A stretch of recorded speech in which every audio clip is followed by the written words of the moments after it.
Halo,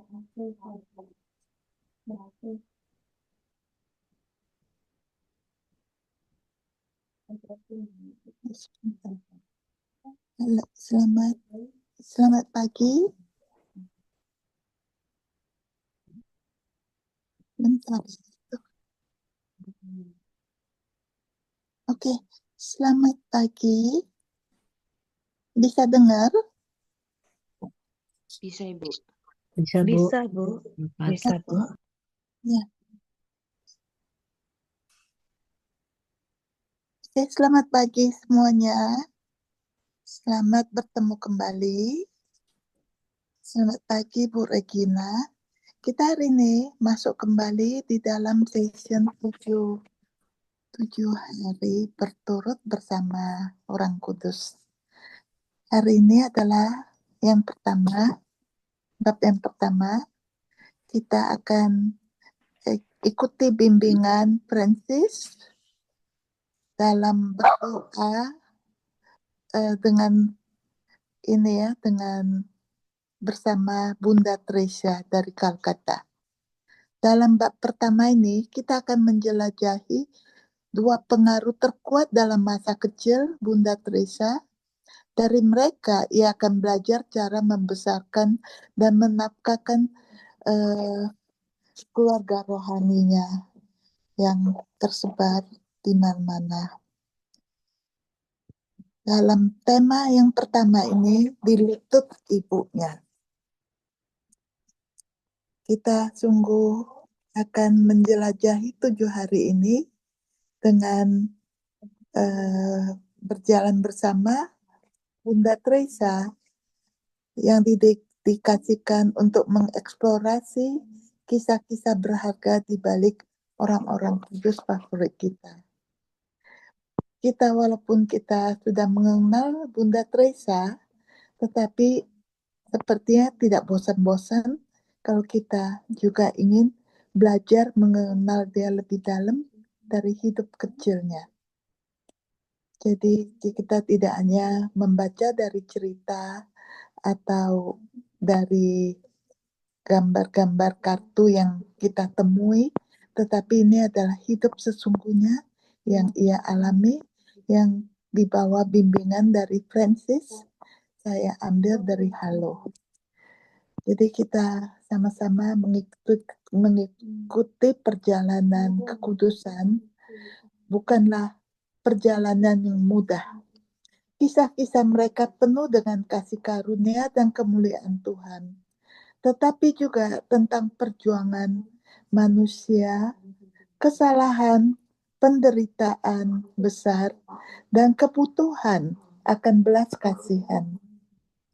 Harapan kita adalah dalam berjalan bersama orang-orang kudus, kita dapat mulai melihat bagaimana Tuhan memanggil kita masing-masing menuju kekudusan juga.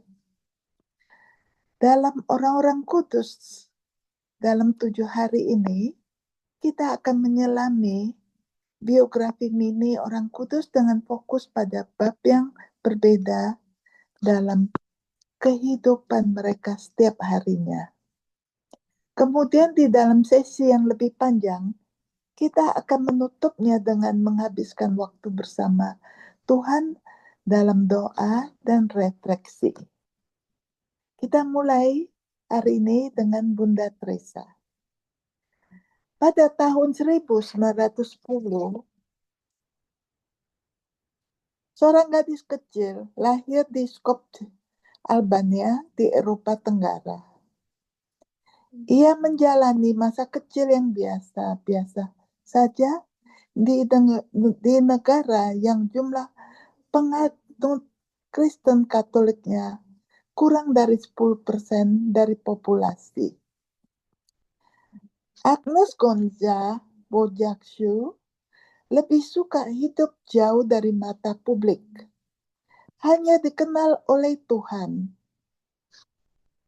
Dia adalah orang yang sangat biasa, tanpa bakat atau keterampilan yang menonjol. Namun, dia memikat hati dan pikiran miliaran orang di seluruh dunia. Baik Kristen maupun non-Kristen, olehnya cinta yang besar kepada Yesus di antara orang-orang termiskin adalah yang miskin. Dia adalah ikon kepemimpinan, pelayan, pembela kehidupan yang gigih di semua tahap, di semua lapisan, dan orang-orang yang paling dikagumi di abad ke-20 ini. Selama 7 hari ke depan, kita akan melihat beberapa momen penting dalam kehidupan Bunda Teresa.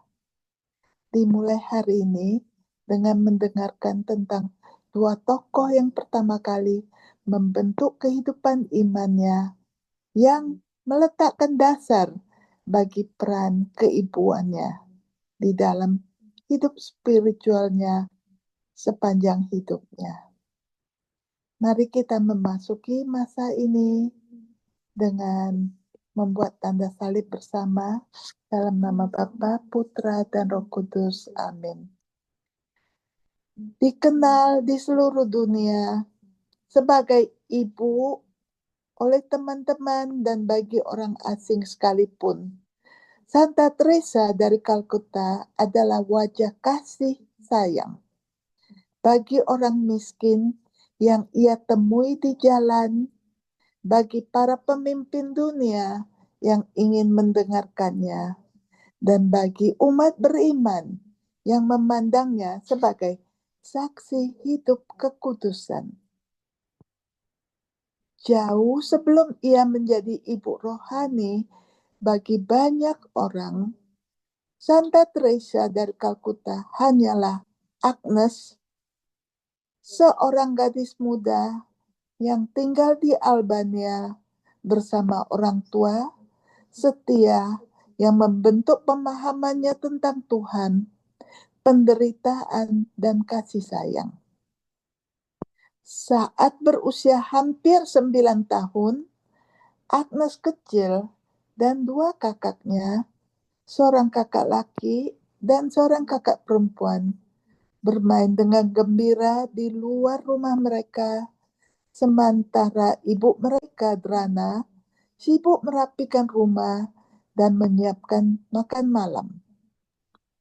Tidak diragukan lagi, Agnes belajar tentang kekuatan dan kelembutan menjadi seorang ibu di pangkuan ibunya, Drana. Sangat mencintai anak-anaknya, termasuk dua orang yang telah berada di surga, meninggal saat masih bayi. Hari-hari mereka yang damai dan masa kecil Agnes yang bahagia segera terganggu oleh tragedi. Ayah Agnes, Nicola, diharapkan pulang kapan saja dari perjalanannya ke ibu kota Serbia, tempat ia pergi menghadiri pertemuan politik. Dari semua catatan, ia adalah seorang ayah yang tegas, tetapi penyayang, yang sering kembali dari perjalanannya dengan membawa hadiah untuk anak-anaknya dan yang mengisi pikiran mereka dengan pengingat tentang tugas mereka terhadap orang miskin. Di kemudian hari, Bunda Teresa teringat kata-kata yang sering diucapkan oleh ayahnya kepadanya. Sambutlah orang miskin dengan hangat, dengan cinta, katanya. Dan jangan pernah makan sesuap pun kecuali jika Anda membaginya dengan orang lain. Pada hari yang menentukan itu, di tahun 1919, Ibu Agnes, Drana, melompat karena ketukan tiba-tiba di pintu. Namun, bukan Nicola yang datang. Dia mendapati konsul Italia dan orang-orang senegaranya berdiri di ambang pintu dengan kepala tertunduk dan wajah mereka tertunduk. Ketika anak-anaknya berlarian ke dalam ruangan untuk berharap untuk menyambut kepulangan ayah mereka, para lelaki berkumpul di pintu berbagi berita tragis bahwa Nikola jatuh sakit dalam perjalanan mereka dan tiba-tiba mulai kehilangan darah dan dilarikan ke rumah sakit. Dokter menduga dia telah diracuni dan dia meninggal pada usia 45 tahun. Pada hari-hari dan tahun-tahun berikutnya, Rana mengumpulkan anak-anaknya dekat-dekat. Kehilangan ayah mereka segera diikuti oleh kehilangan dengan hilangnya rumah, pendapatan, dan stabilitas mereka. Melalui semua itu, Drana menjaga keutuhan keluarga, bersikeras untuk berdoa bersama, dan menanamkan kepada anak-anaknya perlunya peduli terhadap orang lain, bahkan ketika keadaan mereka sendiri tampak menyedihkan. Meskipun mereka sendiri membutuhkannya, Drana menjahit pakaian tidak hanya untuk anak-anaknya, tetapi juga untuk mereka yang tidak mampu. Dia melanjutkan kebiasaan suaminya untuk menyambut setiap tamu, baik kaya maupun miskin, dan menyediakannya kehangatan dalam keakraban dan makanan. Sambil menawarkan keramah tamahan kepada orang lain, Drana tidak pernah melupakan Agnes kecil yang diam-diam ia khawatirkan akan meninggal di usia muda karena kelemahan dan kesehatannya yang buruk. Kadang-kadang Drana mengajak Agnes untuk menemaninya mencuci dan memberi makan tetangganya yang sudah tua dan kesepian yang penuh luka. Agnes membantu dengan tugas yang sama dan juga membantu membersihkan rumah untuknya. Drana akan berkata kepada Agnes saat mereka berjalan ke sana kemari, "Anakku, kemiskinan terbesar bukanlah karena kekurangan roti, tetapi karena dilupakan dan tidak dicintai." Bertahun-tahun kemudian, ketika tiba saatnya bagi Agnes untuk meninggalkan rumah dan memasuki kehidupan religius, Drana memberkati putrinya yang cantik dan mengingatkannya, "Jadilah hanya untuk Tuhan." Kemudian ia mengucapkan kata-kata perpisahan ini, "Letakkan tanganmu di tangannya dan berjalanlah sendiri bersamanya. Teruslah maju, karena jika kau melihat ke belakang, kau akan kembali." Dalam masa kecilnya yang tersembunyi, Agnes melihat cinta berawal di rumah dari hati seorang ibu yang kudus. Mari kita beralih ke waktu untuk refleksi. Untuk doa kita pada hari pertama ini, kita akan berdoa bersama seperti Bunda Teresa. Setiap pagi, sebelum apapun yang lain, Bunda Teresa akan bangun dan berkata, "Selamat pagi Yesus." Sebuah doa yang tampaknya sederhana, ucapan lembut ini memiliki efek yang mendalam pada hubungannya dengan Tuhan. Itu menunjukkan betapa intimnya dia berbicara dengan Tuhan dari hati ke hati sepanjang hari. Kita akan menirunya hari ini dengan ucapan serupa di awal waktu doa kita dengan mengatakan sesuatu seperti, Selamat pagi Yesus atau Halo Yesus. Jika Anda memiliki salib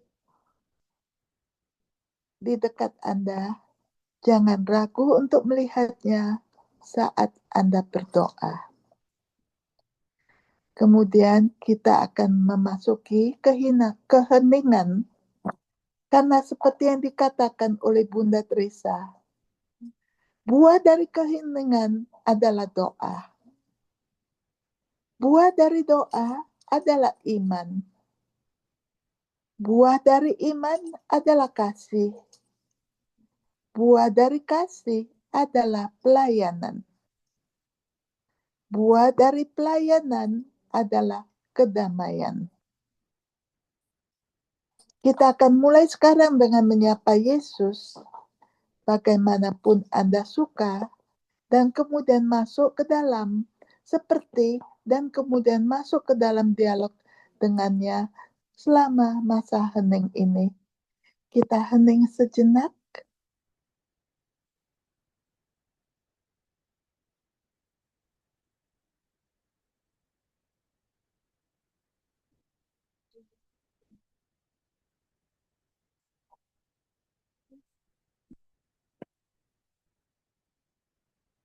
Dan saat waktu kita hampir berakhir, kita panjatkan syukur dan pujian kepada Yesus yang adalah kasih yang berinkarnasi.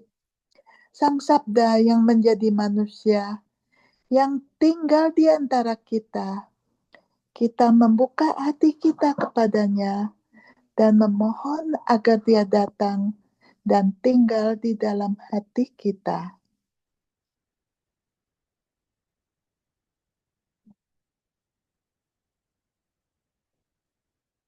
Mari kita berdoa. Yesus yang terkasih, saat kami memasuki 7 hari ini, sampaikanlah kepada kami apa yang Engkau ingin kami dengar dari kehidupan hamba-Mu Teresa, sehingga kami dapat menanggapi seperti Dia untuk membuat sesuatu yang indah bagi Tuhan dalam kehidupan kami sendiri dan dalam hidup kami, komunitas, dan rumah kami. Kami berdoa semua ini melalui Kristus, Tuhan kami. Amin. Tante Teresa dari Kalkuta, doakanlah kami. Atas nama Bapa dan Putra dan Roh Kudus. Amin. Terima